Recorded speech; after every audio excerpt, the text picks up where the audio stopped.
All right, guys, we're back with another video concerning these conceptual, or as I have it labeled here, the unusual ACT math questions. Most of these can be found in the last half of the ACT math exam, question 30 to 60. I've selected specific problems from the December 2015 exam that many of the students that I have trained in the past seem to struggle with the most. I'm hoping that these problems will help you in case you're using this exam to study by. One other thing is, one of the purposes behind the video is to help young adults who have no access to academic help.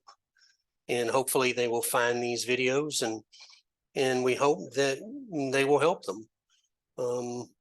One thing you can do to help us find those young people is to like, share, and subscribe. That would be very thoughtful of you, and together we can help those people. So with that being said, let's jump on into the first question. All right. So the first question, let me get my pen set up. All right.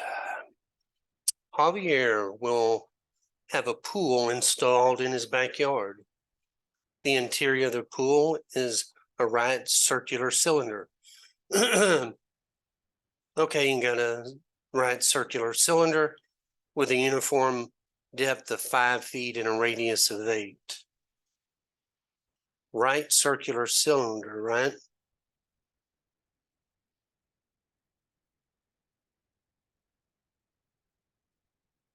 Okay.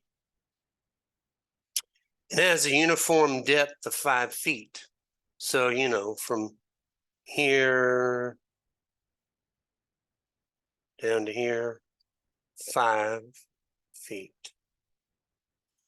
And then it has a radius of 8 feet. So 8 feet for the radius. The maximum volume of water that can be in the pool is 75% of the volume of the pool.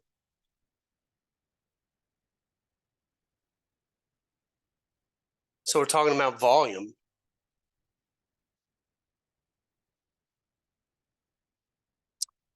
Which of the following values is closest to the maximum number of cubic feet of water that can be in the pool? Well, you know, the volume of a right circular cylinder is going to be equal to pi r squared h. That's the overall idea of the equation. You know that's going to be 75% of this total. So let's fill in what we do know real quick. We know pi, you know the radius will be 8 squared, and the height is 5. Now they're all in the same units, feet.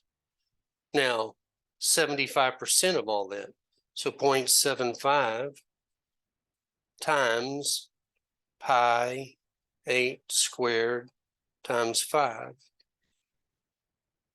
times. So we need to be looking for an equation that's just like this. So that turns out to be answer choice F. All right, let's move on. So this is an interesting problem. The shell has 84 colored discs. So there's a total of 84 discs that are either red, blue, or green. So red,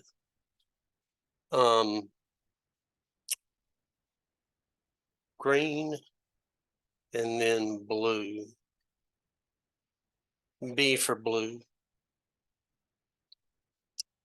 She lines them up on the floor and finds that there are 24 more red discs than green. So red would be equal to green plus 24. And 15 more green discs than blue. So green's going to be equal to 15 plus blue. Now we need to figure out what blue is. Okay, so with this idea in mind, how many red discs does she have? So we want to solve the number of red discs. And what we need to do to get all this relationship set up is get everything into terms of R for red. So we could say, I'm going to put this underneath the picture. We could say that we know red is equal to green plus 24, and we know green is equal to 15 plus blue. So we need to get the formula for blue here. So we could say red plus green, which is equal to green plus 24 plus 15 plus blue. Okay, now, so green plus 24 plus 15 plus blue. Well, we can subtract over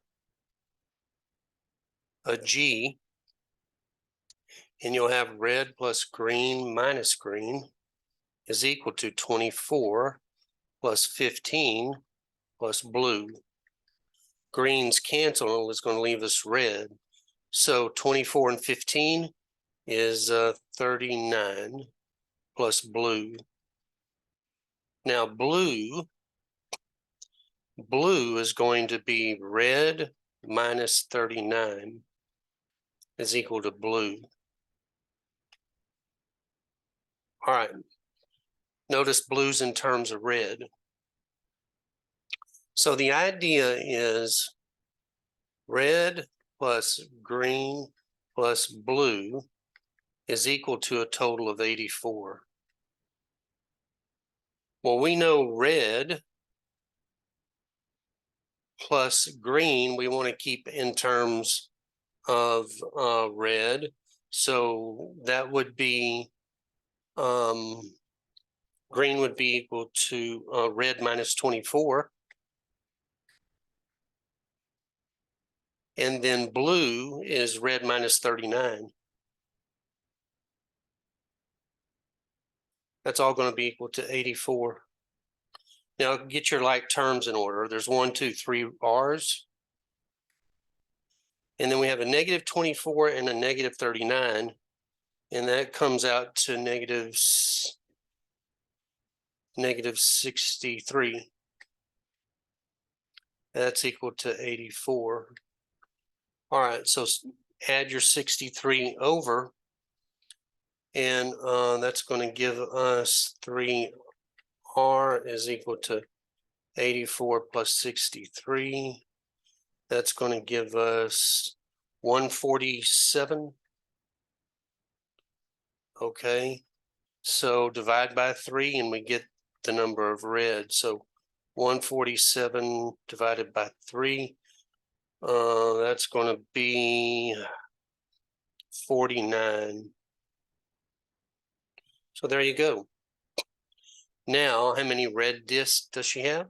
Well, 49, which is answer choice E.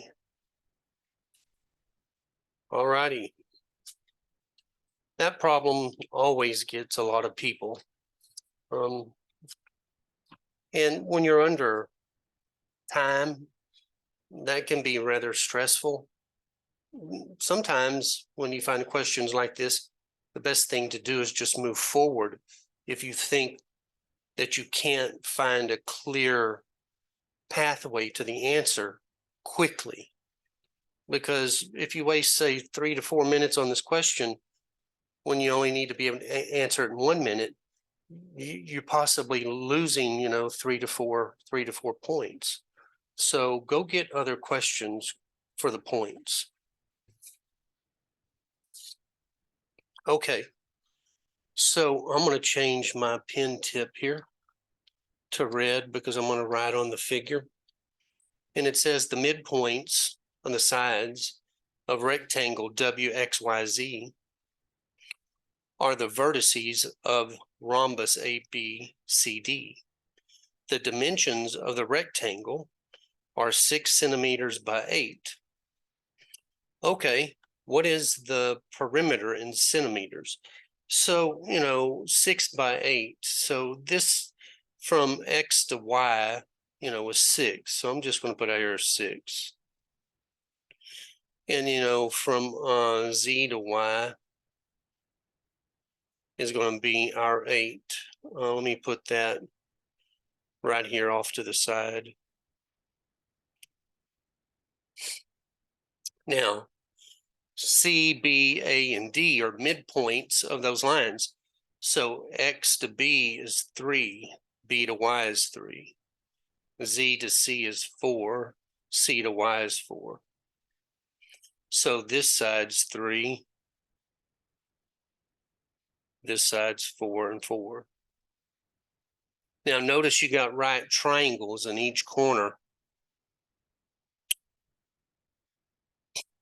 And we want to know the perimeter of this rhombus.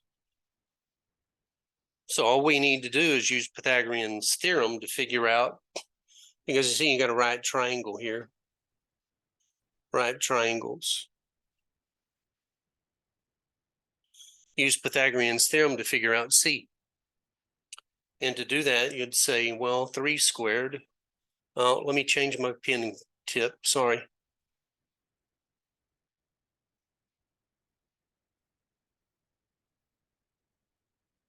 So we'd say 3 squared plus 4 squared is equal to C squared. So 3 squared's 9, 4 squared 16. So that is 16 and 9 is 25. Now take the square root of both sides.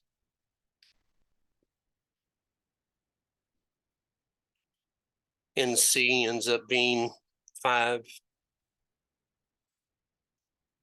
Okay.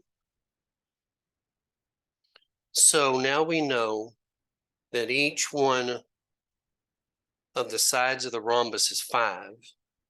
And there's a total of 4 lines. So we're going to have, let me change my color back to red. So now we know this side's 5, 5, 5, 5. So you have a total of 4, and that's going to give you a total of 20. So the perimeter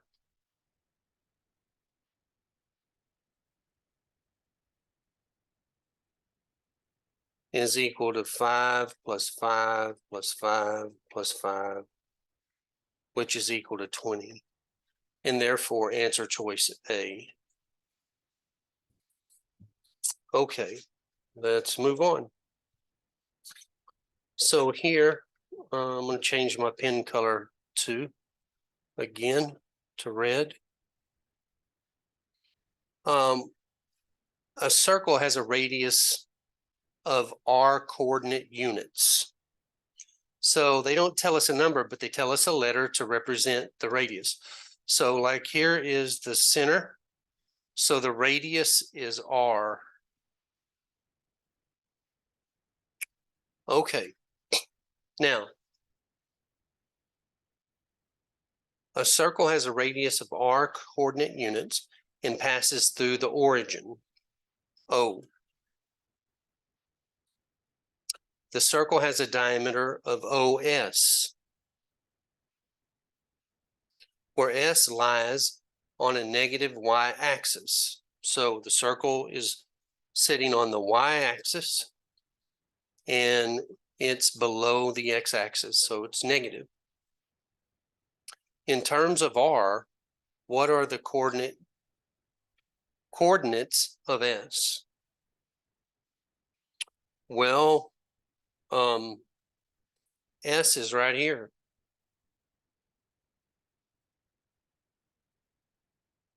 So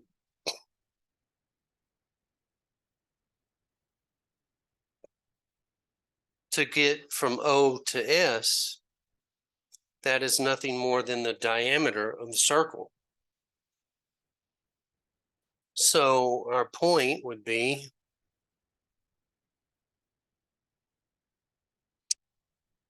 zero, and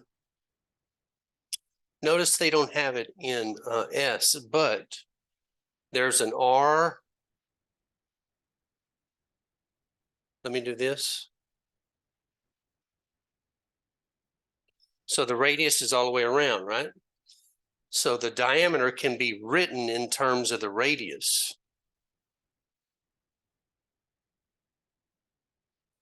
And that would be a negative 2R, because all our values are negative below the x-axis, which is going to be answer choice G. All right, a couple more. Now, in the standard coordinate plane, which of the following lines is perpendicular to the line 3y is equal to 4x plus 2? Well, all we need to do is take this equation, 3y is equal to 4x plus 2, and put it into mx plus b form. So we're going to divide by 3. All right, so it's going to be y is equal to 4/3 x plus 2/3. Now this is in mx plus b form, so we know the slope is 4/3, but we're looking for which of the lines is perpendicular to this one.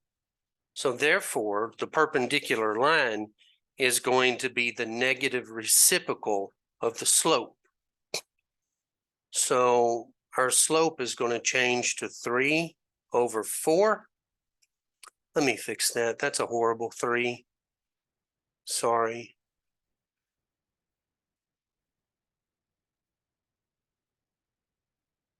Three over 4, and the sign has to be flipped to negative. So therefore, we're looking for an equation that has negative 3/4 in it. That's going to be answer choice B.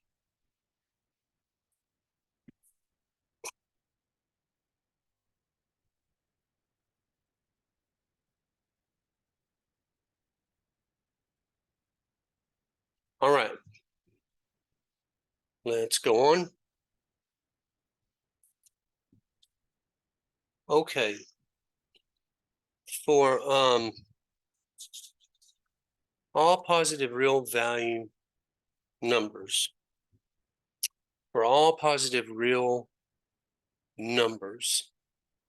x, which of the following expressions is equivalent to the monstrosity that they have up there? All right, so let's do this. That is x, I think that's over 24, x to the 24th over x to the 6th divided by 1 over x squared.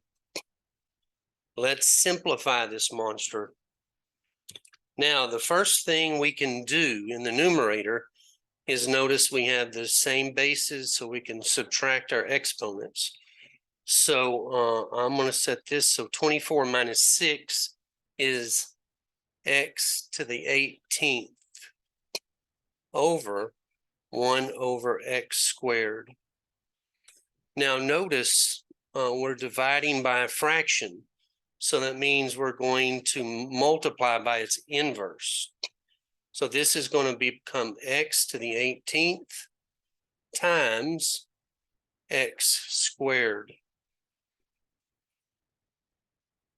Now, when you are multiplying, what do you do with your exponents? You add them. So this is going to become x to the 20th. Therefore, it's going to be answer choice K. Okay, now this video was short and simple, but these questions from this particular exam is what a lot of the students that I've worked with seem to struggle with the most. Hopefully, or I don't want you to miss them. Hopefully, you may have had some of the same struggles, and hopefully, this has helped you. Please remember, one of our purposes is to find those young adults who don't have any sources of academic help. So please share, like, and subscribe to the channel and help us find those particular individuals who really need that help. I would appreciate it. Whenever you're taking your ACT, I hope you do great on it, but keep studying all the way up until test day. Wishing you all the best. Have a great day. Bum, bum, bum.